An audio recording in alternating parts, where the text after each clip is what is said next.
Good morning, student. Today I will start my next topic from the chapter Change in Profit Sharing Ratio. In previous lecture, I was explains various numerical related to the sacrificing ratio and gaining ratio. In this lecture, I will explain where the second adjustment, which is accounting treatment of goodwill, which is related to the goodwill. So, in this chapter, I will explain adjustment related to the goodwill.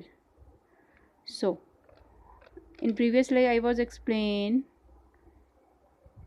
that goodwill has two types: self-generated goodwill and purchase goodwill.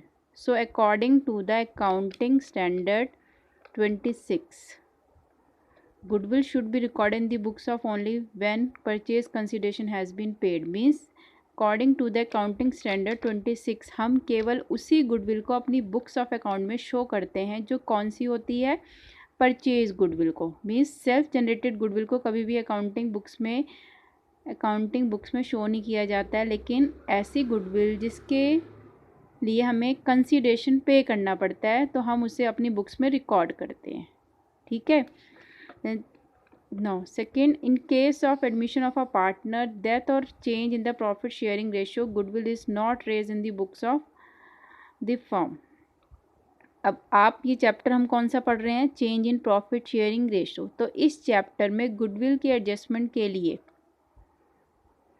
चाहे वो admission हो किसी भी partner का या death हो या condition हो, इस चैप्टर की जो कि है change in profit sharing ratio, goodwill को कभी भी अपनी बुक्स में रेज नहीं किया जाता या फर्म की बुक में रेज नहीं किया जाता. बिकॉज रेज का मीनिंग है शो नहीं किया जाता है. Because no consideration in money what paid for it, क्योंकि इसके लिए कोई भी कंसीडरेशन पे नहीं किया गया. मीन्स हम दो टाइप की गुडविल्स होती हैं, एक सेल्फ जनरेटेड, एक परचेज गुडविल. तो यहाँ पे गुडविल को क्यों नहीं रेज किया गया है, क्योंकि यहाँ पे फर्म ने कोई भी कंसीडरेशन पे नहीं किया है गुडविल को क्रिएट करने में. It should be adjusted through partners capital account. और इस वजह से जो गुडविल है उसको किससे के थ्रू एडजस्ट किया जाता है, पार्टनर्स के कैपिटल अकाउंट के थ्रू. क्लियर. ये पॉइंट क्या बोलता है कि अगर हमारे इस चैप्टर में जैसे एडमिशन ऑफ अ पार्टनर, आगे प्रीवियस फर्दर पढ़ेंगे आप, एडमिशन ऑफ अ पार्टनर या डेथ ऑफ अ पार्टनर या change in profit sharing ratio, तो उन सभी चैप्टर्स में goodwill is not raise in the books. Goodwill को रेज नहीं किया जाता है फॉर्म की बुक्स में. कब नहीं किया जाता है, बिकॉज कोई कैश कंसिडरेशन पे नहीं किया गया है. इस वजह से इस गुडविल को पार्टनर्स के कैपिटल अकाउंट के थ्रू एडजस्ट किया जाता है. और इफ़ गुडविल इज़ रेज्ड, और अगर बाय चांस गुडविल रेज का मीनिंग है कि वहाँ पे अगर आपको ओल्ड बुक्स ऑफ अकाउंट में, फर्म की बुक्स ऑफ अकाउंट में ऑलरेडी बैलेंस शीट में गुडविल गिवन है, तो उसको आपको क्या करना है, राइट ऑफ करना है.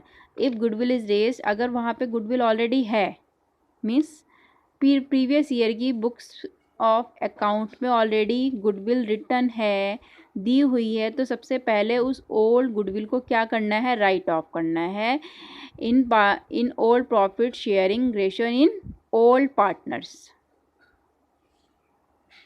गुडविल अगर आपको कोई भी परचेज कंसिडरेशन नहीं पे किया गया है, death of partner, change in profit sharing ratio या फिर एडमिशन ऑफर, तो इन कंडीशंस में फर्म कोई भी परचेज कंसिडरेशन पे नहीं करती है गुडविल को क्रिएट करने में. तो इस वजह से जो भी गुडविल होती है वो पार्टनर्स के कैपिटल अकाउंट के थ्रू एडजस्ट होती है. लेकिन अगर फर्दर ये पॉइंट क्या बोलता है कि अगर कोई बिजनेस में पहले से गुडविल शो हुई है या फिर ओल्ड गुडविल बैलेंस शीट में दिख रही है, तो उसको क्या करना है, उसको आपको पहले क्या करना है, राइट ऑफ करना है in old profit sharing ratio to old partners में.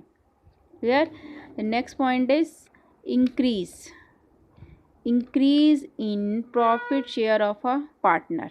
जैसे प्रीवियस लेक्चर में मैंने एक्सप्लेन किया था आपको सेक्रीफाइसिंग रेशियो और गेनिंग रेशियो. और सेक्रीफाइसिंग रेशियो कब क्रिएट होता है, कब गेनिंग रेशियो क्रिएट होता है, कि अगर कोई पार्टनर अगर वो अपने प्रॉफिट में चेंज करना चाहते हैं तो उस प्रॉफिट में चेंज करने की वजह से जो नया प्रॉफिट शेयरिंग रेशो होता है उसके थ्रू कोई एक पार्टनर अपने शेयर को डिक्रीज़ करता है और कोई दूसरा पार्टनर अपने शेयर को इंक्रीज़ करता है। तो एक पार्टनर तो गेन कर रहा होता है, दूसरा पार्टनर सेक्रीफाइस कर रहा होता है। तो increase in profit share of a partner, अगर किसी पार्टनर के शेयर में इंक्रीज़ होता है या गेन होता है, उसका क्या मीनिंग होगा? Purchase of share of profit from the other partner by acquiring his share. Means अगर कोई पार्टनर अपने शेयर में इंक्रीज़ करता है, कोई पार्टनर, ये कंडीशन तब अराइज होती है जब हमारे प्रॉफिट्स में चेंज होता है, जो कि आप जिस भी चैप्टर को पढ़ रहे हो change in profit sharing ratio में ही अराइज होती है कि अगर कोई पार्टनर या पार्टनर्स अपने प्रॉफिट शेयरिंग रेशो में चेंज करना चाहते हैं, तो अगर किसी पार्टनर के शेयर में इंक्रीज़ होता है तो वो किस वजह से होता है? मीन्स परचेज ऑफ, क्योंकि वो किसी और पार्टनर के शेयर को खरीद रहा है या उसके शेयर को एक्वायर कर रहा है। सिंपल सी टर्म में इंक्रीज शेयर मीन्स, या फिर किसी पार्टनर का शेयर अगर इंक्रीज हो, अगर एक पार्टनर का शेयर इंक्रीज हो रहा है, गेन हो रहा है, तो वो किस वजह से हो रहा है? क्योंकि दूसरे पार्टनर का वही शेयर डिक्रीज हो रहा है, क्योंकि वो सेक्रीफाइस कर रहा है, तभी दूसरे पार्टनर का शेयर इंक्रीज हो रहा है और वो गेनिंग फॉर्म में आ जाता है, गेनिंग रेशो की फॉर्म में आ जाता है। वही दूसरा पार्टनर जो सेक्रीफाइस कर रहा है वो सेक्रीफाइसिंग रेशो की फॉर्म में आ जाता है। तो gaining partner was share increase should compensate, और तब कंडीशन हमारी अराइज होती है किस वजह से? जो भी गेनिंग पार्टनर है, जो भी पार्टनर गेन्स कर रहे हैं through condition of change in profit sharing ratio, profit sharing ratio में चेंज होने के बाद जो भी गेनिंग पार्टनर होगा वॉज शेयर इंक्रीज्ड, उसका शेयर इंक्रीज होगा। शुड, जिसका भी शेयर इंक्रीज होगा उसको क्या करना होगा? उसको कंपनसेट करना होगा उस पार्टनर को जो पार्टनर सेक्रीफाइस कर रहा है या फिर अपने शेयर को डिक्रीज कर रहा है। यहाँ पे कंडीशन अराइज होता है, if a partner gain and increase his share then he has to compensate the sacrificing partner whose share is decreased.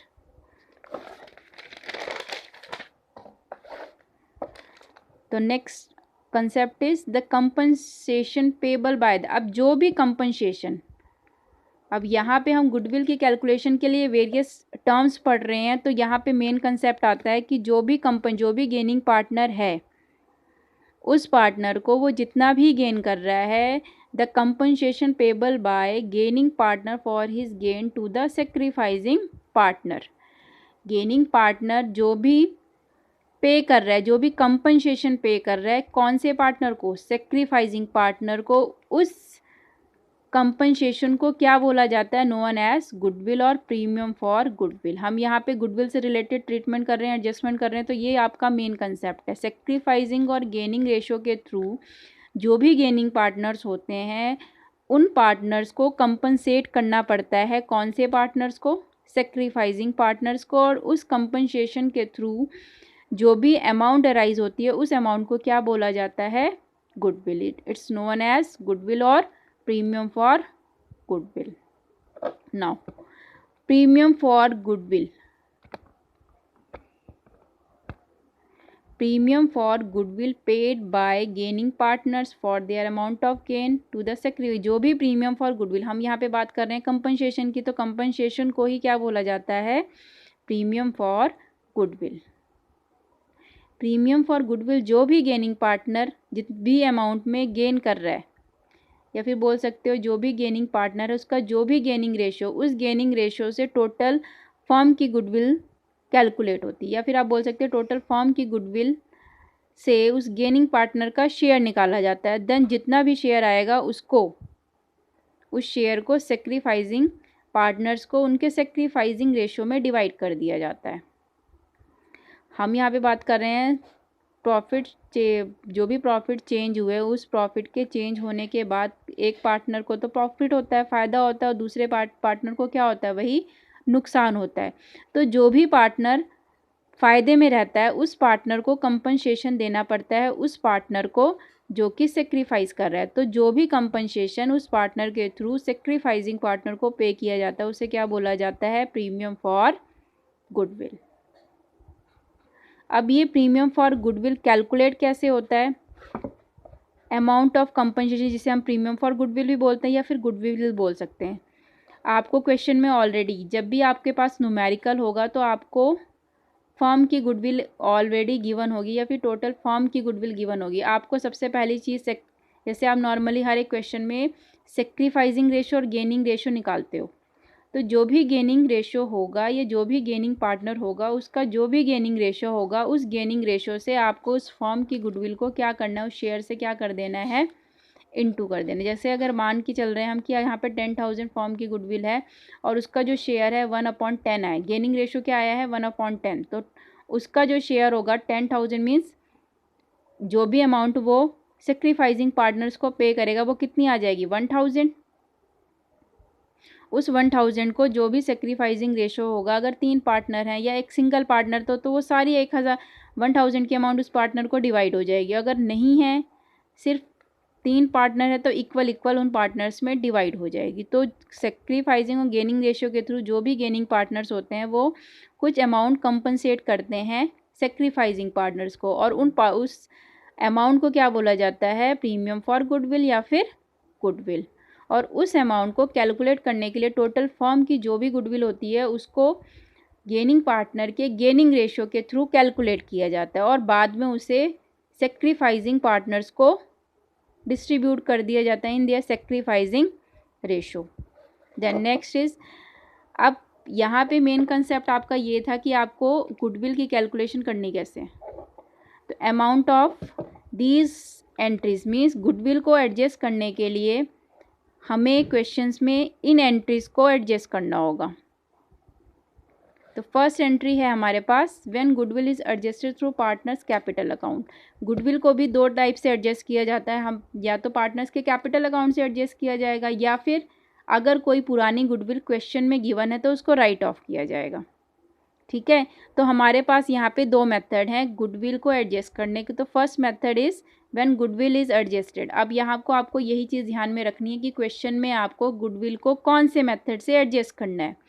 तो आपका जो फर्स्ट मेथड है when goodwill is adjusted through partners capital account, जब भी आपको question में given होगा कि पार्टनर्स के कैपिटल अकाउंट के थ्रू गुडविल को एडजस्ट करो, तो उस कंडीशन में अगर फ्लक्चुएटिंग कैपिटल, 2 टाइप की कैपिटल थी, आपने फर्स्ट चैप्टर में पढ़ा था 2 टाइप की कैपिटल्स होती हैं, एक होती है फ्लक्चुएटिंग कैपिटल, दूसरी कौन सी होती है, फिक्स कैपिटल। तो फ्लक्चुएटिंग कैपिटल कौन सी होती है, जिसमें थोड़ा बहुत चेंज होता रहता है, मीन्स हमने थोड़ी कैपिटल इन्वेस्ट करी है और साल के बीच में थोड़ी और इन्वेस्टमेंट करी है, तो मीन्स कैपिटल में चेंज होता रहता है। लेकिन फिक्स कैपिटल क्या है कि हमारी जो कैपिटल स्टार्टिंग में इन्वेस्टमेंट हुई थी वही कैपिटल हमारी चल रही है। तो जब भी फ्लक्चुएटिंग कैपिटल के थ्रू आप गुडविल को एडजस्ट करोगे through partners capital account, then entry is this, gaining partners के कैपिटल अकाउंट को आपको क्या करना है, डेबिट, और सेक्रीफाइसिंग पार्टनर्स के कैपिटल अकाउंट को क्या करना है, क्रेडिट। गेनिंग पार्टनर्स जो भी गेन कर रहे हैं उनको डेबिट कर दो, सेक्रीफाइसिंग पार्टनर्स को क्रेडिट कर दो। गेनिंग पार्टनर, सेक्रीफाइसिंग पार्टनर, अगर 2 पार्टनर है तब तो सेम ही आएगा, लेकिन अगर एक से ज़्यादा हैं तो जो भी पार्टनर का जितना भी गेन है उस शेयर को हमने यहाँ पे कैलकुलेट कर दिया, उसको बांटने का तरीका क्या होगा, उनके सेक्रीफाइसिंग रेशो में। इसलिए यहाँ पे गेनिंग रेशो मीन्स जितना भी पे किया जा रहा है, जो भी उसकी गेनिंग रेशो से कैलकुलेशन हुई है गुडविल की, और उस गुडविल को सेक्रीफाइसिंग रेशो में बांटना है जो भी सेक्रीफाइसिंग पार्टनर हैं, ए या फिर B. In case of fix capital, अगर हमारे पास फर्म में पार्टनरशिप में फिक्स कैपिटल है या फिक्स कैपिटल गिवन है, देन हमारी सी एंट्री में थोड़ा सा चेंज हो जाएगा। क्या हो जाएगा, gaining partners current account, means आप कैपिटल की जगह क्या वर्ड यूज़ करोगे, करंट अकाउंट, क्योंकि फिक्स कैपिटल की कंडीशन में हम वर्ड यूज़ करते हैं करंट अकाउंट। तो gaining partners current account debit to sacrificing partners current account, वही सेम चीज़ है। यहाँ पे भी आपको क्या होगा, गेनिंग रेशो इन, और जो डिवाइड होगा वो किस रेशो में होगा, बस चेंज क्या होगा, हमें यहाँ पे कैपिटल अकाउंट की जगह सिर्फ नाम में चेंज करना है करंट अकाउंट, बाकी प्रोसीजर आपका सेम रहेगा। ठीक है, क्लियर। नो नेक्स्ट, अब आ जाइए दूसरे मेथड पे, व्हेन गुडविल इज ओपन। अब यहाँ पे अगर हम, आपको क्वेश्चन में गिवन होगा कि आपको कौन से मेथड से करना है। अगर गुडविल अकाउंट ओपन करके आप गुडविल को एडजस्ट कर रहे हो, एक तो पार्टनर्स के कैपिटल अकाउंट से हो रहा है, या दूसरा है मेथड गुडविल अकाउंट को ओपन करके। तब एंट्री आपकी क्या होगी, गुडविल अकाउंट को, जो भी पुरानी गुडविल है, ओल्ड गुडविल जो भी आपको बैलेंस शीट में गिवन है उसको राइट ऑफ करना है, गुडविल अकाउंट को करना है debit to partners capital account in all profit sharing ratio. जितने भी सभी ऑल पार्टनर्स बोल सकते हो, पार्टनर्स तो सारे ही है ना, खाली चेंज ही हो रहा है, हमारे रेशो में चेंज हो रहा है ना यहाँ पे, तो कोई नया पार्टनर नहीं आ रहा है, किसी पार्टनर की डेथ नहीं हो रही, हमारे सभी पार्टनर यहाँ पे इक्वली उस गुडविल को शेयर करेंगे। देन सेकंड कंडीशन क्या है, partners capital account debit to goodwill. यहाँ पे उस पहली एंट्री में आपको गुडविल को डेबिट करना है, देन सेकंड एंट्री में गुडविल को, यहाँ पे मीन्स 2 एंट्रीज आपको करनी है। गुडविल अकाउंट को क्या करोगे आप, debit, then partners capital account को क्या करोगे, क्रेडिट। पहली कंडीशन में ओल्ड प्रॉफिट शेयरिंग रेशियो में एडजस्ट करना है, दूसरी कंडीशन में एंट्री में भी थोड़ा सा चेंज हो जाएगा, क्या होगा, partners capital account debit to goodwill account in new profit sharing ratio, और रेशो में भी चेंज हो जाएगा, जो भी पार्टनर्स का न्यू प्रॉफिट शेयरिंग रेशो हुआ है उसके अकॉर्डिंग एंट्री होगी।